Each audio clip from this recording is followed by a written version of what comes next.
So we just got back from Daytona last night, and the experience, it's not my first time traveling, but I'd say that this experience, and I don't know if it has to do with like me reading about the providence of God, his divine providence, and like just really going into a deeper relationship with him and praying for it and seeking it and wanting it.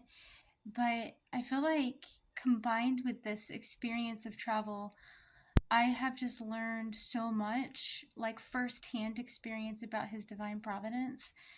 I mean, we are not a family that like has like a ton, like we have what we need. We have sometimes a little more than what we need, and we've always been very content with that. Like we can go places, but maybe not every year, like that type of thing. So we decided to go to Daytona. And we did it because our kids made it to Worlds in archery, and it's my son's last year of high school, and we're like, let's do this. This is a once in a lifetime thing. Did we have all the money planned out? No, we didn't. And so people are like, oh, you have the money to go? No, not really. Well, how are you going to get it? I don't know really. Like, and that was just where we were. But we had faith that we could do this and that we would be cared for the entire time.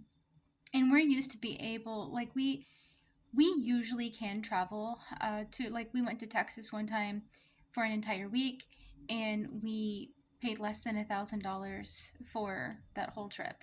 It's just really kind of about where you eat, about budgeting, all that stuff. And so we're pretty good at that anyways. So we don't really worry about that, but he just took care of us the entire time.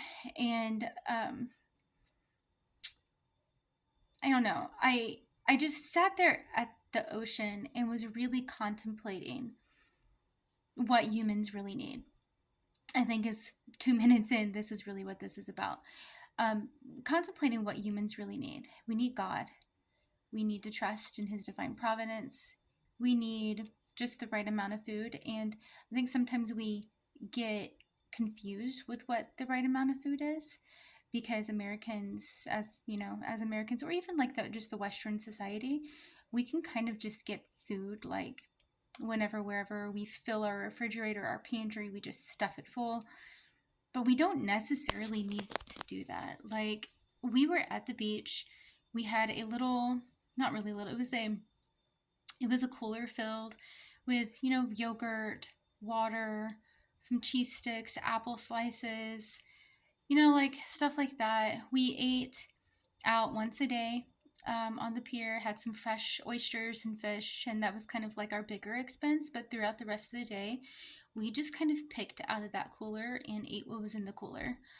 And it just made me realize that that's really all that you need. You just need something to fill you a little bit for breakfast. You just need some fruit and a little bit of protein for lunch. That you don't have to have this excessive amount of consumption. Consumption is something that really stood out to me, is how much we as people consume.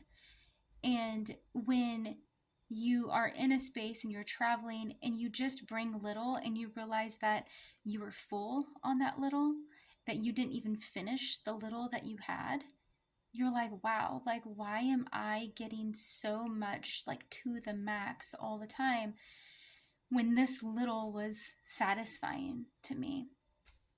And so it's just like things like that, that you realize that money isn't what makes life good. It's not. And money is not what gives you the true joy. You can have so much money and be miserable. But as I sat out on the beach, digging my feet into the sand and looking at this little snail that my daughter had found, and playing with him and looking out at the ocean, and then going and swimming and just being consumed in fresh, health beneficial salt water, stuff that God had given us for free to be healthy and to use and to find joy in, I couldn't get the smile off my face. Even my husband, he said, wow, like, he took a picture of me. He said, this is a genuine smile. This is genuine. This is joy. And he said, like, I see that joy just radiating in you.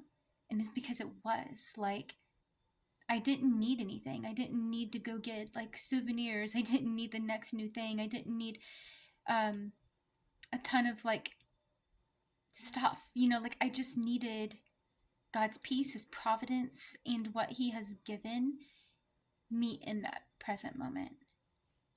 And I think that it was just an experience of a lifetime. I think that's something that I pray that I tuck into my heart, and that I pray that I can continue to live out in my life. That I can continue to look at, because like food's always been a big thing. I know I keep bringing food up, but I love food. I love fixing a bunch of different food. I love wellness food. Like I will spend a pretty penny on healthy wellness food. And I realize that like whereas I can still be healthy and get the good stuff, I don't have to like pack my refrigerator and my pantries and all my shelves full with it. Like it's not necessary. You just need a cooler full. You just need a cooler full. Got us through the whole week. Anyways, I don't know. This kind of sounds like rambling in hindsight, but maybe you can glean from it what I'm trying to kind of say and get out from the whole experience. I would suggest definitely pulling away from the material world for a while and seeing all the things that God will show you and all the ways that he provides. He is so good.